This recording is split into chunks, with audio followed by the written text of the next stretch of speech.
Here the question is, name one method by which the coagulation of lyophobic salt can be carried out.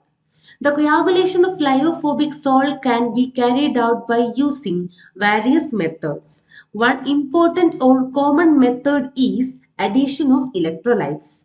Adding an electrolyte to a lyophobic salt can lead to coagulation, that is, the electrolytes containing ions that can neutralize the charges on colloidal particles, thereby reducing the electrostatic repulsion between them. As the repulsive forces decrease, the particles aggregate or flocculate, leading to the coagulation. Electrolyte dissociate into positive and negative ions in solution, and these ions can adsorb onto the surface of colloidal particles and neutralize their surface charges. When the charges on the particles are neutralized, the electrostatic repulsion between them decreases, making it easier for the particles to come together and form aggregates.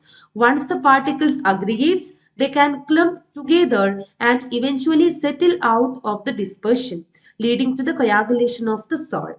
Once the particles aggregate, they can clump together and eventually settle out of the dispersion, leading to the coagulation of the salt. This is the explanation for the coagulation of lyophobic salt by the addition of electrolytes. For explaining this one, you will get 1 mark.